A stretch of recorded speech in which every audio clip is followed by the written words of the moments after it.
everyone. It is April 2023 and March has come and gone.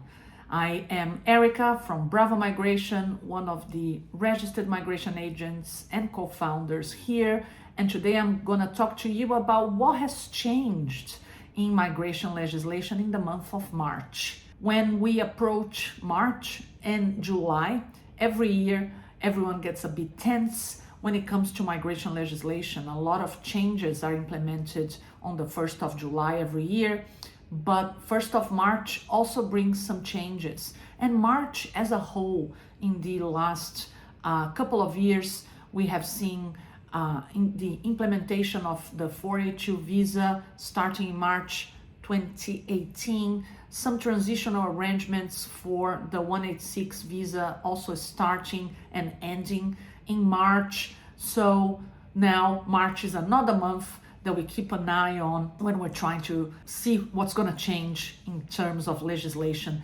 This year, March was pretty quiet in terms of changes. We didn't see a lot of changes.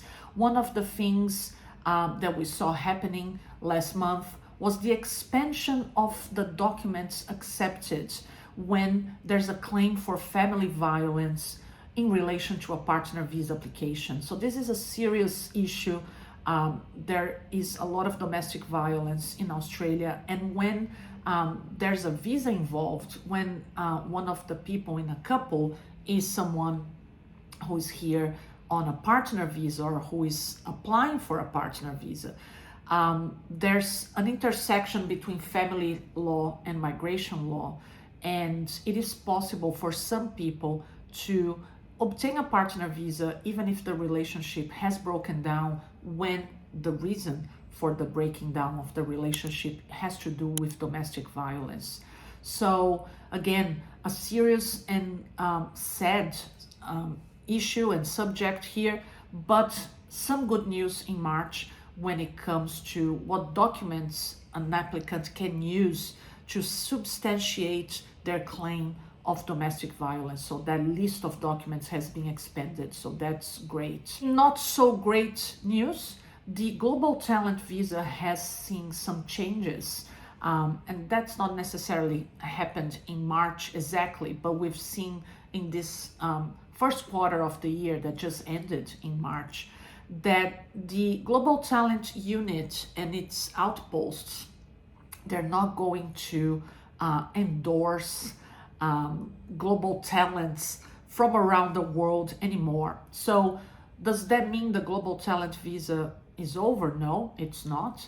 Does it mean you could still apply for this visa? Yes, if you meet the requirements, you can. But one important part in terms of expediting the process, expediting your invitation and getting that invitation so then you can apply for a visa. Remember, global talent visa, it's not possible to get a priority processing unless you have been granted a certain reference number by the global talent unit. So this priority, this expediting is not going to happen anymore.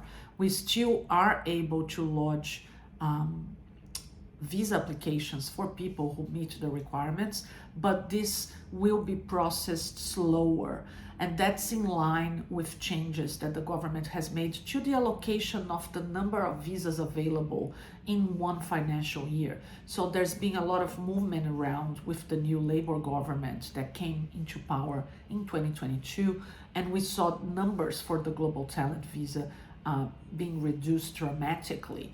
Therefore, there's no more expediting. It's gonna be harder for someone to get a quick approval, and the quick approvals were to do with the endorsement from the global talent unit officers.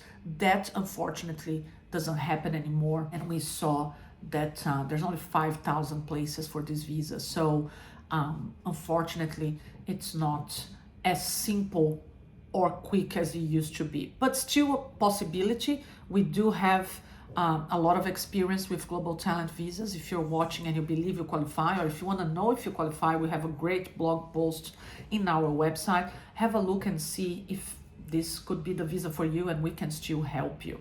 Everything in relation to the Global Talent Visa has changed because the 189 Skilled Permanent Independent Visa has been changing, morphing since the beginning of this financial year. So financial year in Australia starts on the 1st of July, ends on the 30th of June.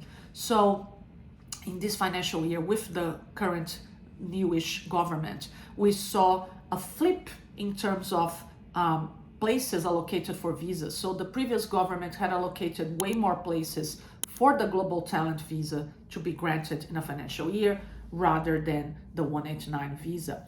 So Labour government has flipped this completely and has invited over 54,000 people as we speak. And again, it's April 2023. So far, we still have another 2 months to the end of the financial year, and we're sure there's going to be more invitations coming. So all those places being given to the 189 visa, and there's less places for the Global Talent Visa. So what is happening in practice is that the 189 visa is now again a possibility. I wrote a blog post, a newsletter talking about the illusion of the 189 visa, which seemed to be coming back to life, but still was taking 4 years to be processed. Even if you did get invited, when would you be able to come to Australia if you're offshore? If you're here, you would have to stay on a bridging visa for that amount of time. On top of more than 54,000 invitations being issued so far in this financial year, we saw the processing times really change. So if you check the Department of Home Affairs website, you'll see that the estimated processing time went from 45 months, which is almost 4 years, to 3 months. So that's great.